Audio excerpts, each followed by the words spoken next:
بسم اللہ الرحمن الرحیم۔ ایک دفعہ سلطان صلاح الدین ایوبی رحمۃ اللہ علیہ اپنے کمرے میں آرام فرما رہے تھے، کیونکہ اس وقت سلطان صلاح الدین ایوبی رحمۃ اللہ علیہ بہت طویل سفر سے لوٹے تھے۔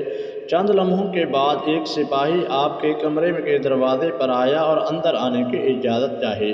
سلطان صلاح الدین ایوبی رحمۃ اللہ علیہ کیونکہ آرام فرما رہے تھے، اندر سے کوئی جواب نہ آیا۔ دروازے پر مامور محافظوں نے کہا، سلطان آرام فرما رہے ہیں، لہذا آپ تھوڑی دیر بعد آ جانا۔ سپاہی آپ کا بہت وفادار سپاہی تھا، اس کو بلا جھجک محافظوں کے سلطان کے کمرے میں اندر آنے کی اجازت ہوتی تھی، لہذا اس نے بھی سلطان کو جگانا نامناسب سمجھا اور سلطان کے کمرے کے دروازے کے ساتھ بیٹھ گیا۔ وہ انتظار کرتا رہا کہ جب سلطان صلاح الدین ایوبی بیدار ہوں گے تو تب ہی میں اس سے ملاقات کروں گا۔ چند لمحے گزرنے کے بعد سلطان صلاح الدین ایوبی رحمۃ اللہ علیہ کی آنکھ کھلی تو اندر کی حرکات سے معلوم ہوا سلطان صلاح الدین ایوبی رحمۃ اللہ علیہ نیند سے بیدار ہو گئے ہیں۔ سپاہی نے اجازت چاہی اور آپ کے کمرے میں اندر چلا گیا۔ سلطان صلاح الدین ایوبی رحمۃ اللہ علیہ نے سپاہی کو کہا، ایسی کیا خاص بات تھی کہ تم اتنی دیر میرے کمرے کے باہر انتظار فرما رہے تھے؟ وہ سپاہی بڑا حیران ہوا، سلطان کو کیسے پتہ چلا کہ میں باہر انتظار کر رہا ہوں؟ سپاہی نے سلطان سے کہا، سلطان معظم آپ تو نیند میں تھے، آپ کو کیسے معلوم ہوا کہ میں باہر کھڑا ہوں، آپ کا انتظار کر رہا ہوں؟ سلطان صلاح الدین ایوبی رحمۃ اللہ علیہ نے کہا، وہ انسان کبھی فاتح سلطان نہیں بن سکتا جو سوتے ہوئے دیکھ نہ سکے، وہ کچھ نہ سن سکے، نہ کچھ محسوس کر سکتا ہو۔ وہی اصل فاتح سلطان اور بہادر سردار وہی ہوتا ہے جو سوتا ہو، سن بھی سکے، دیکھ بھی سکے اور محسوس بھی کر سکے۔ سپاہی بڑا حیران ہوا اور پھر سلطان نے اس سے پوچھا، بتاؤ کیا بات ہے؟ تو اس نے کہا، سلطان معظم شاہی حکیم صاحب آپ سے ملنا چاہتے ہیں۔ سلطان نے کہا، اجازت ہے، آپ حکیم کو اندر لے آئیں۔ سپاہی باہر گیا اور چند لمحوں کے بعد شاہی حکیم کو لے کر سلطان صلاح الدین ایوبی رحمۃ اللہ علیہ کی خدمت میں حاضر ہوا۔ سلطان صلاح الدین ایوبی رحمۃ اللہ علیہ نے حکیم سے پوچھا، حکیم صاحب بتاؤ کیا بات ہے؟ آخر مجھ سے ملنے کی تمہیں اتنی جلدی کیا اور کیا ضرورت پیش آئی؟ تو حکیم صاحب نے کہا، حضور ایک بات جو مجھے کئی دنوں سے پریشان کر رہی ہے، اس سلسلے میں آپ سے بات کرنا ہے۔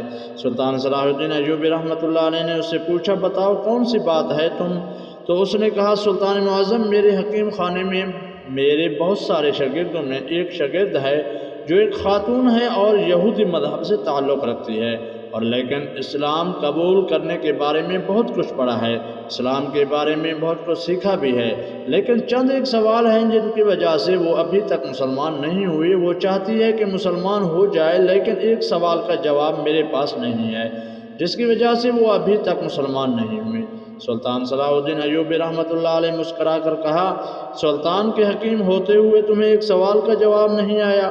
بتاؤ وہ کون سا سوال ہے؟ یہ اس عورت کے ایمان لانے کے درمیان رکاوٹ بنا ہوا ہے۔ تو حکیم صاحب نے کہا، سلطان معظم وہ خاتون کہتی ہے کہ آخر مسلمان خنزیر کا گوشت کیوں نہیں کھاتے؟ آخر اس میں ایسی کیا برائی ہے؟ اس خنزیر کے گوشت کھانے کا ایسا کیا نقصان ہے جس کی وجہ سے مسلمان خنزیر کا گوشت نہیں کھاتے بلکہ اس سے سخت نفرت بھی کرتے ہیں؟ اور یہ بھی کہتی ہے کہ ہمارے گاؤں میں تو سارے لوگ اکثر خنزیر کا گوشت کھاتے ہیں، ہم اپنے قبیلوں میں خنزیر پالتے ہیں اور جوان ہونے پر اس کو کاٹ کر کھاتے ہیں، اور وہ جب میرے پاس سبق پڑھنا شروع کر لیتی ہے، یعنی وہ عورت آئی اپنے گھر والوں کے ساتھ خنزیر کا گوشت کھاتی تھی، یہاں تو اسے خنزیر کا گوشت میسر نہیں، لیکن میرے پاس اس کے سوال کا جواب بھی نہیں ہے کیونکہ میں اس کے بارے میں نہیں جانتا تھا۔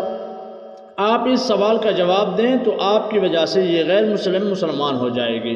یہ سن کر سلطان صلاح الدین ایوبی نے کہا کہ تم اس خاتون کے لیے میرے دربار میں ان کے آنے کا انتظام کرو۔ سلطان صلاح الدین ایوبی رحمۃ اللہ علیہ کے دربار میں صبح حکیم صاحب نے اس خاتون کو لے کر حاضر ہوئی۔ سلطان صلاح الدین ایوبی رحمۃ اللہ علیہ نے فرمایا، سلطان معظم یہ ہے وہ خاتون، سلطان معظم میرا یہ شاگرد ہے۔ یہ دیکھ کر سلطان نے اس عورت کو کہا، بتاؤ تمہارا کیا سوال ہے؟ اس عورت نے کہا، سلطان معظم میں نے اسلام کے بارے میں بہت کچھ پڑھا، بہت کچھ سیکھا، حتیٰ کہ میں اس جگہ پر کھڑی ہوں میں اسلام قبول کر لوں، لیکن یہ بات ہے مجھے اسلام قبول کرنے سے روک رہی ہے، وہ یہ ہے کہ اسلام خنزیر کا گوشت کھانے سے کیوں منع کرتا ہے؟ حتیٰ کہ یہ تو ہمارے سب سے پسندیدہ خوراک ہے۔ میں ہر جگہ دیکھا، میں نے بائبل پڑھا، ہر جگہ میں نے پڑھا، وہاں منع نہیں ہے۔ دلیل میں نے ڈھونڈی لیکن دلیل نہیں ملا۔ اس خنزیر کے گوشت کے بارے میں مجھے ابھی تک کوئی مضبوط دلیل نہیں ملی۔ بائبل کو پڑھا، وہاں بھی خنزیر کا گوشت کھانے سے منع نہیں کیا، لیکن آخر اسلام کیوں منع کرتا ہے؟ آخر اس گوشت میں ایسی کیا خرابی ہے؟ اسلام اس کو کھانے سے کیوں منع کرتا ہے؟ یہودی تو سب سے پسندیدہ خوراک ہے یہودیوں کا۔ یہ سن کر سلطان صلاح الدین ایوبی رحمۃ اللہ علیہ نے کہا، اللہ تعالیٰ نے قرآن پاک میں 3 جگہ پر خنزیر کا گوشت کھانے سے منع فرمایا۔ پھر آپ نے ان آیات کا بھی ذکر کیا۔ پھر سلطان صلاح الدین ایوبی نے اپنے ایک مشیر کو کہا، وہ بائبل کی کتاب میرے پاس لے آؤ جو اصلی حالت میں موجود ہے۔ جب بائبل کی کتاب آپ کے سامنے پیش ہوئی تو آپ نے وہی جگہ تلاش کر کے دی جہاں لکھا ہوا تھا خنزیر کا گوشت کھانا منع ہے۔ پھر خاتون نے کہا، یہ کیا بات ہوئی؟ جو میرے پاس کتاب ہے اس میں تو واضح لکھا ہے خنزیر کا گوشت کھانا منع نہیں ہے۔ سلطان صلاح الدین ایوبی رحمۃ اللہ علیہ نے کہا، مجھے ترس آتا ہے تمہارے ان لکھاریوں پر جو اپنے عیاشیوں کے لیے اس پاک کتاب کو اپنے لفظوں سے تبدیل کر لیتے ہیں۔ یہ جو تم بائبل پڑھتے ہو اصلی حالت میں موجود نہیں ہے، یہ تمہارے اپنے لکھاریوں کے لکھی ہوئی کتاب ہے۔ پھر سلطان صلاح الدین ایوبی نے فرمایا، یہ تو میں نے کتاب سے ثابت کر دیا خنزیر کا گوشت کھانا منع ہے، پھر اب میں تمہیں سائنسی لحاظ سے معلوم کر کے دوں گا۔ پھر سلطان صلاح الدین ایوبی رحمۃ اللہ علیہ نے اس خاتون کو حکم دیا، خنزیر کا گوشت پکا کر صبح میرے دربار میں لے آنا۔ وہ خاتون سلطان کے سپاہیوں کے ساتھ یعنی سپاہیوں کے ساتھ جنگل میں گئی، سور کا شکار کیا۔ اگلی صبح وہ پکا کر خنزیر کا گوشت سلطان صلاح الدین ایوبی کے سامنے لے آئی۔ سلطان نے اس کو کراہت کی نگاہ سے دیکھتے ہوئے اس خاتون کو کہا، اس پکے ہوئے گوشت میں ایک بوٹی کو چھری کے ساتھ 2 حصے کرو۔ جب خاتون نے خنزیر کی بوٹی کے 2 حصے کیے تو اس کے درمیان میں گوشت کچا تھا۔ سلطان نے کہا، اے خاتون، کیا تم نے اس گوشت کو اچھی طرح پکایا نہیں؟ اس خاتون نے کہا، نہیں سلطان معظم، میں نے بہت اچھی طرح پکایا۔ سلطان نے کہا، اب تمہارے سمجھ میں میری بات ضرور آئے گی۔ یہ حرام گوشت چاہے تم اسے جتنا بھی اچھی طرح پکا لو، ایک بوٹی کر کے آگ میں ڈالو، تپش دو، لیکن یہ پوری طرح نہیں پکے گا، بلکہ یہ درمیان میں کچا ہی رہ جاتا ہے، اور جب یہ تمہارے پیٹ کے اندر جاتا ہے تو بہت سی بیماریوں کا سبب بنتا ہے۔ اس لیے اسلام نے اس کو کھانے سے منع کر دیا۔ آپ خود ایک حکیم ہیں، آپ خود دیکھیں جو چیز کچی آپ کے پیٹ کے اندر چلی جائے وہ جا کر کتنی خرابیاں پیدا کر سکتی ہے۔ پھر سلطان صلاح الدین ایوبی نے اس خاتون کو کہا، آپ کو سور کے بارے میں تمہیں کچھ بتانا چاہتا ہوں۔ پھر سلطان صلاح الدین نے کہا، یہ جو جہاں بیٹھتا ہے سور اپنے ارد گرد حتیٰ کہ انسانوں کی بھی گندگی کو کھا جاتا ہے۔ اکثر خوراک بہت غلیظ ہیں ان کے۔